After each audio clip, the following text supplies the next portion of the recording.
Hello दोस्तों, आप कैसे हो। मैं आत्माराम सैनी आप सभी का आत्माराम सैनी ऑनलाइन क्लासेज में स्वागत करता हूं। आज मैं आपके लिए एक नया वीडियो लेके आया हूं दोस्तों, और वो वीडियो है दोस्तों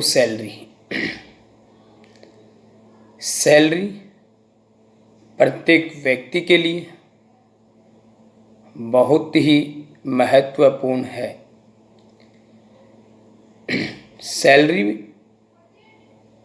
पर जो टैक्स लगाया जाता है वो डायरेक्ट टैक्स है, प्रत्यक्ष कर है। सैलरी में हम मजदूरी को भी शामिल करेंगे,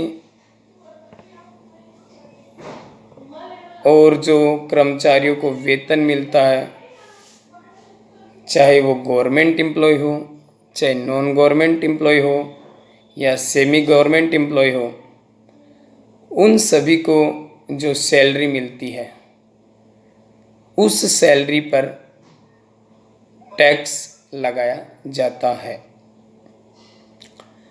और ये टैक्स सेंट्रल गवर्नमेंट के अकॉर्डिंग लगाया जाता है। ये प्रत्यक्ष कर है। आज हम इस वीडियो में इंट्रोडक्शन ऑफ सैलरी के बारे में पढ़ेंगे। इसे पढ़ने से पहले दोस्तों मैं आपसे रिक्वेस्ट करता हूं कि वीडियो पूरा देखिए, लाइक शेयर एंड सब्सक्राइब ज़रूर कीजिए।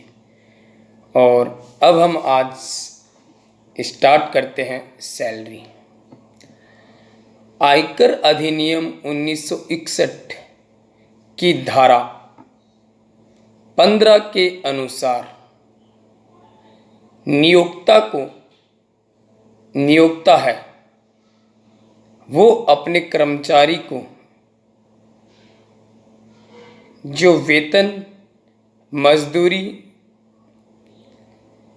देता है उस पर टैक्स लगाया जाता है धारा 15 के अनुसार। मजदूरी जो है, जो वेजेस, वो डायरेक्ट वेजेस है, और वो प्रॉफिट एंड लॉस अकाउंट में नहीं दिखाई जाती है, वो ट्रेडिंग अकाउंट में दिखाई जाती है। सैलरी है वो इनडायरेक्ट है, जो प्रॉफिट एंड लॉस अकाउंट में दिखाई जाती है। लेकिन इनकम टैक्स के अकॉर्डिंग इन दोनों को एक ही माना गया है, इन्हें सैलरी माना गया है, इन पर टैक्स लगाया जाता है। सैलरी जो है वो बहुत ही ज़्यादा इम्पोर्टेंट है। एक व्यक्ति जो नौकरी करता है या एक श्रमिक जो मजदूरी करता है, एक सीमा से ऊपर, यानी एक जो लिमिटेशन होती है सैलरी की इनकम टैक्स के अकॉर्डिंग, यदि उससे ज़्यादा सैलरी मिलती है तो उस पर टैक्स लगाया जाता है। लिमिटेशन हम आगे पढ़ेंगे आगे के चैप्टर्स में, ठीक है।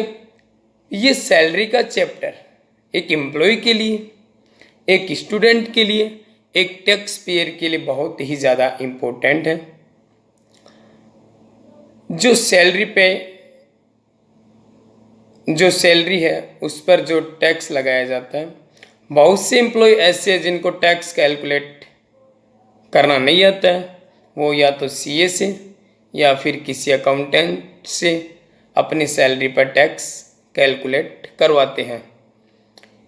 मेरा ये वीडियो बनाने का माध्यम यही है कि इस वीडियो से आप सैलरी पर टैक्स निकालना समझोगे, यदि आप एम्प्लॉय हो तो। दूसरा, यदि आप स्टूडेंट हो तो स्टूडेंट के लिए ये चैप्टर सैलरी बहुत ही ज़्यादा इम्पोर्टेंट है। इस चैप्टर से प्रत्येक यूनिवर्सिटी में एक क्वेश्चन पूछा जाता है।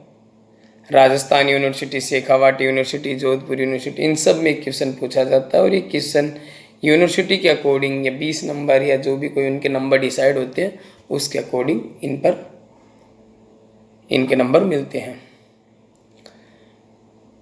और दोस्तों, इस सैलरी में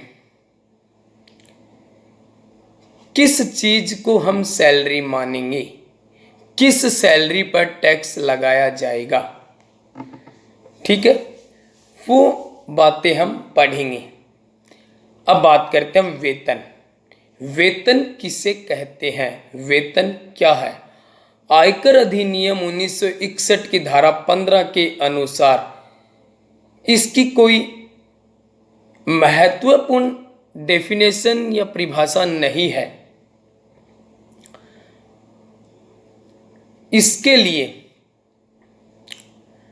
सीधी सी जो परिभाषा है वो है एक कर्मचारी को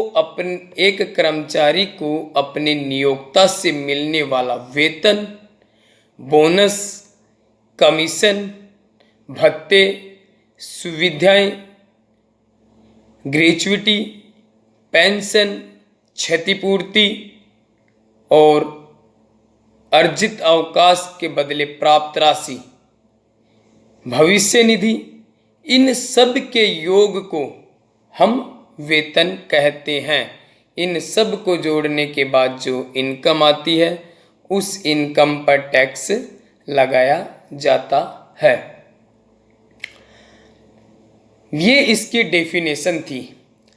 अब हम बात करते हैं सैलरी से इम्पोर्टेंट महत्वपूर्ण नियम कि सैलरी में हम किसको शामिल करेंगे, किसको नहीं करेंगे, किस सैलरी पर टैक्स लगेगा, इस पे नहीं लगेगा। फर्स्ट जो कंडीशन है, महत्वपूर्ण जो नियम है वो है नियोक्ता और कर्मचारी का संबंध होना जरूरी है। नियोक्ता और कर्मचारी का संबंध होना जरूरी है। यदि नियोक्ता और कर्मचारी का संबंध है तो कर्मचारी को अपने नियोक्ता से मिलने वाला वेतन या मजदूरी उस पर टैक्स लगाया जाएगा। सेकंड पॉइंट, फर्स्ट पॉइंट क्या था? कर्मचारी और नियोक्ता का संबंध होना जरूरी है। सेकंड पॉइंट, वेतन में मजदूरी को भी शामिल किया गया है। वेतन में मजदूरी को भी शामिल किया गया है। यानी कि मैंने पहले बता दिया कि कॉस्ट शीट में मजदूरी डायरेक्ट वेजेस है और सैलरी वो इनडायरेक्ट है, लेकिन इनकम टैक्स की दृष्टि से ये दोनों एक है। नेक्स्ट, वेतन का स्वेच्छा से त्यागा गया हिस्सा, यदि कोई कर्मचारी अपनी स्वयं की इच्छा से अपने वेतन को त्याग देता है तो वो वेतन टैक्सेबल है, वो टैक्स फ्री नहीं है। यदि कर्मचारी के वेतन में से केंद्र सरकार, राज्य सरकार या स्थानीय सरकार उनके द्वारा यदि कोई राशि काट ली जाती है किसी भी आपदा के सॉल्यूशन के लिए, जो भी आपदाएं हैं, भूकंप राहत के लिए या जितनी भी भारत में समस्याएं आने वाली है उन समस्याओं में जो व्यय होने वाला है उनकी पूर्ति यदि कर्मचारी के वेतन से की जाती है तो वो टैक्स फ्री है, वो कर मुक्त रहेगा। नेक्स्ट जो पॉइंट है अपना रहेगा नियोक्ता के अतिरिक्त अन्य व्यक्तियों से प्राप्त रकमें। यदि नियोक्ता के अलावा किसी कर्मचारी को और इनकम प्राप्त होती है और सैलरी मिलती है तो वो भी सैलरी में ही जोड़ा जाएगा। यदि कोई परीक्षक है वो कॉपियों की जांच करता है तो उसको जो पैसा मिलता है वो भी सैलरी में जोड़ा जाएगा। जो रेम्यूनरेशन उसको मिलने वाला वो सैलरी में जोड़ा जाएगा। ठीक है। नेक्स्ट, वेतन के उपार्जित होने का स्थान। नेक्स्ट जो पॉइंट है वह वेतन के उपार्जित होने का स्थान। वेतन जिस स्थान पर मिलता है उस स्थान पर ही वो वेतन टैक्सेबल रहेगा, चाहे व्यक्ति विदेश में रहे या भारत में रहे। यदि कोई व्यक्ति है वो विंटर वेकेशन के लिए विदेश चला जाता है लेकिन उसको जो सैलरी जो मिल रही है वो इंडिया में मिल रही है क्योंकि वो जॉब इंडिया में कर रहा है तो वो टैक्सेबल है। यदि कोई व्यक्ति अपनी सेवा से सेवानिवृत्त होकर या रिटायर होकर हमेशा के लिए विदेश में रहने के लिए चला जाता है, वो भारत में अनिवासी बन जाता है और उसको पेंशन मिल रही है क्योंकि उसने सेवा इंडिया में की है अपनी सर्विस, और वहाँ से यदि उसको पेंशन मिल रही है तो उस पेंशन पर इंडिया में टैक्स लगेगा क्योंकि वो इंडिया में उपार्जित हो रही है। नेक्स्ट, वेतन तथा पैसे की आय में भिन्नता। वेतन तथा पैसे की आय में भिन्नता। यदि कोई डॉक्टर है, कोई वकील है, कोई आर्किटेक्ट है, ये सब पैसे में आते हैं, बिजनेस एंड प्रोफेशन में।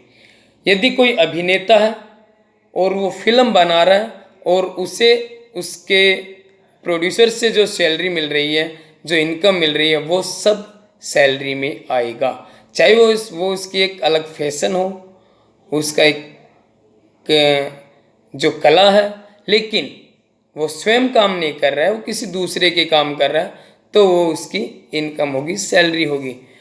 यदि भारतीय न्यायालय के द्वारा, यानी भारतीय जो कोर्ट्स हैं उन न्यायालयों के द्वारा यदि किसी कर्मचारी का वेतन रोक भी लिया जाता है तो उस वेतन पर टैक्स लगाया जाएगा और उसी वर्ष टैक्स लगाया जाएगा। नेक्स्ट बात, यदि किसी कर्मचारी को सभी नियोक्ताओं से प्राप्त वेतन मिलता है तो वो भी टैक्सेबल है। यानी कि कोई नियोक्ता है, उस नियोक्ता को वो 2-3 जगह काम करता है, दो तीन जगह 2 या 3 घंटे काम करता, पार्ट टाइम जॉब करता, उन सब को मिलाकर उसकी जो इनकम होगी उस पूरी इनकम पर टैक्स लगाया जाएगा।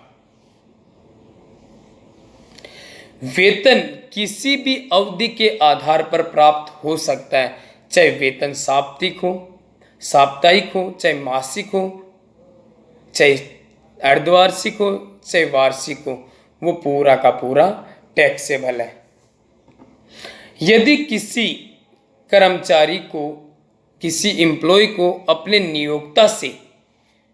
नियोक्ता से यदि ऋण लिया है तो उस ऋण को हम सैलरी में शामिल नहीं करेंगे और उस पर टैक्स नहीं लगाया जाएगा।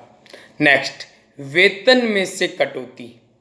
यदि किसी कर्मचारी के वेतन में उसके नियोक्ता के द्वारा यदि कोई कटौती की जाती है तो उस कटौती को भी हम शामिल करेंगे, वो भी टैक्सेबल है। यानी कि नियोक्ता ने कर्मचारी की इनकम में से टैक्स काट लिया और उसने पे कर दिया, तो काटा तो कर्मचारी की इनकम में से ही है, तो इसीलिए वो कर्मचारी की इनकम मानी जाएगी। सैलरी से रिलेटेड ये महत्वपूर्ण बातें आपके लिए बहुत ही इम्पोर्टेंट है। आज के चैप्टर में हम इतना ही पढ़ेंगे और ये महत्वपूर्ण बातें आप सभी को ध्यान रखनी है दोस्तों। आगे का जो अपना जो इस सैलरी में जो रहेगा वो रहेगा बेसिक सैलरी कैसे कैलकुलेट करते। दोस्तों मैं आपको बताऊंगा बेसिक सैलरी कैसे कैलकुलेट करते हैं। और दोस्तों वीडियो को like and share and subscribe जरूर कीजिए। यदि वीडियो पसंद आए तो अपने कमेंट्स वीडियो में ज़रूर डालिए। दोस्तों बाय, आज के लिए इतना ही।